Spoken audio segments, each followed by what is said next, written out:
Meron nga na namang nagpasaya sa akin ng araw na 'to, mga mamis, pero bago ko nga i-share sa inyo yung kung ano yung nagpasaya sa akin na yon, pati na rin kay Athena ay magpapasaya yung bagay na yon, samahan niyo muna akong gawin yung mga dapat kong gawin. Galing na nga ako sa labas, mga mamis, kasi bumili ako ng sabon dahil maglalaba ako ng araw na 'to. Hindi na ako nakapag-video, mga mamis, kasi tingnan niyo naman yung itsura ko. Nakalimutan ko rin o hindi ko rin napansin na lobas ako ng ganito, nakalabas yung mga bulsa ko.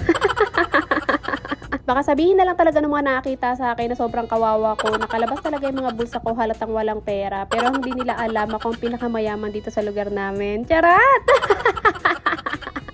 O, biro lang, mga mamis, ha. Ayoko na may magko-comment dyan ng Gcash number nila. Tandaan nyo, wala akong sariling Gcash. Gcash lang ako kay daddy.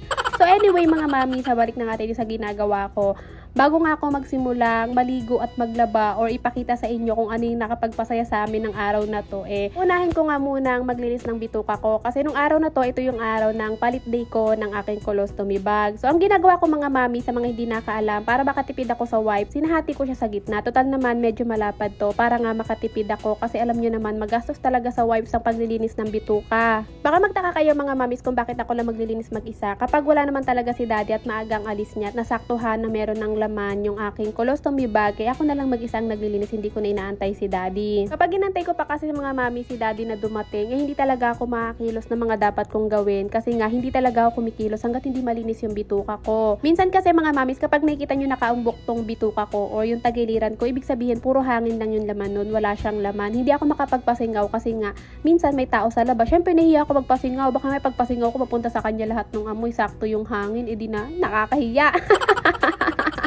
So, mabalik na ulit nga tayo dito sa ginagawa ko. Pagkatapos ko maglinis, mga mamis, ay diretso ligo na ako para nga magtuloy-tuloy na yung mga gagawin ko. So, sa mga hindi nakakaalam, mga mamis, ay ganun ako maglinis. Nire-ready ko lahat ng mga kailangan ko. Pinapasok ko na sa CR, pati yung upuan para nga meron akong upuan. Pero kapag katulong ko naman si daddy, mga mamis, ay dito lang ako sa may sala. Tapos nakabukas lang yung pinto namin. Tapos inilalabas lang namin yung hangin para hindi makulob yung amoy. Tapos si daddy na ang bahala sa colostomy bag ko, siya na yung nagde-drain. Tapos ako lang yung bahala sa bituka ko. So, para lang to sa mga hindi pa nakaalam ng ginagawa ko tuwing ako ay naglilinis or kaming naglilinis ng bituka ko. Pasensya na kayo, mga mamis, kung may mga time na or madalas talaga na paulit-ulit ako ng sinasabi kasi, mga mamis, alam nyo naman, minsan may mga bagong follower tayo na hindi pa naman alam yung sitwasyon ko at minsan nahihiwagaan kung tungkol saan yung kinakwento ko. So, nung natapos naman ako maligo, mga mamis, nagsimula naman na ako magpaikot ng mga labahin ko dun sa washing. Ang mga pinaikot ko muna, mga mamis, ay yung underwear namin ni Athena. Tapos isusunod ko doon yung mga damit namin. Pero yung mga damit naman sobrang konti lang, 5 or 4 na piraso nga lang ata yun. Kasi nga ito, nalaban ko naman na yung iba. So yung iba dito, mga mamis, yung mga pangalis namin ni Athena, kinakamay ko yan. Doon ko na yung sa lababo nilalabahan. Kasi alam nyo naman, konti lang yung mga pangalis namin. Mahirap na kapag pinaikot ko sa washing, baka madaling masira or madaling maluma. Kaya ayan, kinakamay ko na lang siya. Yung mga pambahay lang talaga namin ni Athena, yung mga lagi kong pinapaikot sa washing. Pero pag mga pangalis na namin, talagang kinakamay ko na dyan sa may lababo. Actually, bawal talaga sa akin yung ginagawa ko kasi napupersa yung kaliwang braso ko o yung kaliwang katawan ko, tagiliran ko na merong tubo. Pero kasi syempre, alam nyo naman, iniingatan ko talaga yung mga gamit namin or mga damit namin ni Athena. Kahit sabihin yung madalang kaming umalis, talagang kailangan kong ingatan yung mga yan kasi nga minsan, gusto ko kapag pinapamigay namin yan, pag maliitan na ni Athena, mukha pa rin siyang bago at maganda pa din. By the way, mga mamis, mabalik na tayo ulit sa ginagawa ko. Meron palang mga nag-aalala sa comment section tuwing naglalaba ko kasi nga nasa CR yung washing namin kung hindi daw ba nababasa or hindi man daw ba grounded. Kapag naglalaba naman ako, mga mamis, sinisigurado ko na tinatanggal ko muna sa saksak tapos inilalayo ko yung pinakasaksakan para nga siguradong hindi mabasa ng tubig or hindi ako mag-ground. Huwag kayo masyadong mag-alala sa akin, mga mamis, kasi pagdating sa mga saksakan, dyan din talaga ako pinakatakot. Kaya lagi kong sinisigurado na safe ako or safe yung mga saksakan na ginagamit ko.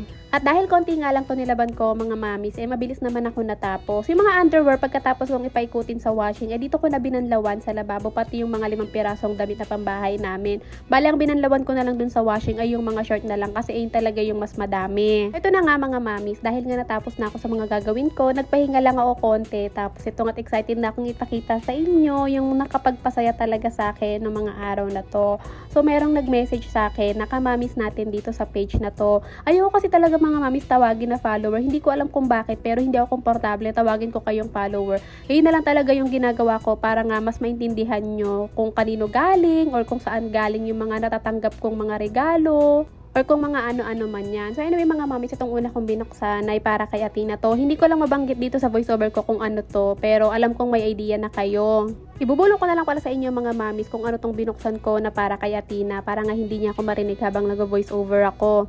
Beyblade yan mga mamis, grabe, sobrang mahal. Kaya kung nakita niyo yung reaction ko, hindi ako makapaniwala. Bali yung nagbigay pala nito mga mamis na kamamis natin, sabi niya i-advance Christmas gift na nga daw niya to, kaya Tina pati na din sa akin. So dahil nga alam ko magiging masaya siya sa bagay na to, hindi ko muna ipapakita sa kanya. Ibabalot ko muna to ng gift wrap mga mamis, tapos kinabukasan ko na ibibigay sa kanya. Dapat talaga gusto ko, Pasko ko pa ibibigay sa kanya, kaya lang alam nyo naman, diba meron kaming inaabangan doon lagi sa Sky Mall, kaya para magamit niya na to, ibibigay ko na rin sa kanya agad-agad. Yung isa naman mga mamis na para sa akin, hindi ko na inopen, pero may idea naman na ako kung ano yan. Ayan yung isang bagay na pinakamahalaga sa buhay ko ngayon na hindi na pwedeng mawala. So ito, sa Christmas ko na talagang bubuksan yan para sa akin, para naman meron akong i-open na gift sa Christmas. Uunahan ko na nga kayo mga mamis bago pa may magtanong sa comment section, bakit kailangan ko pang ibalot sa gift wrap kung pwede ko naman ang ibigay sa kanya na nakaganyan tapos bubuksan na lang niya. Alam niyo naman ako mga mamis na priority ko talaga lagi ang makakapagpasaya kay Athena.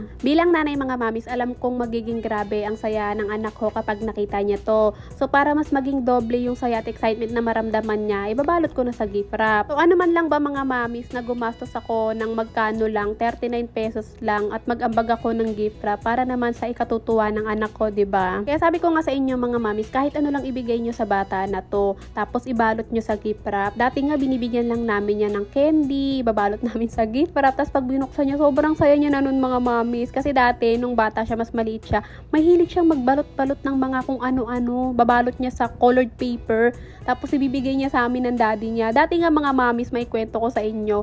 Nung doon pa kami sa Laguna nakatira at mas maliit pa si Athena, meron siyang burger. Hindi niya naubos mga mamis, meron pang natirang 1/4. So ang ginawa niya, ibinalot niya sa gift wrap, tapos ibinigay niya sa daddy niya pag uwi.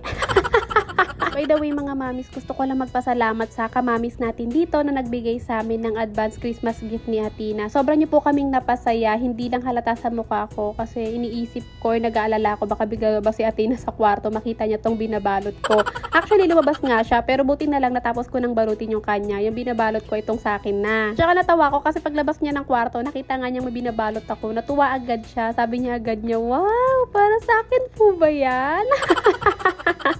Pero biro niya lang yun mga mamis. Wala talaga siyang idea na para sa kanya talaga yung binabalot ko. Kaya ko din pala binalot to mga mamis para naman magkaroon ng regalo itong ilalim ng Christmas tree ko. So sa mga susunod na araw mga mamis, antabayanan nyo kasi i-upload ko yung reaction niya kapag inopen niya na itong gift na to.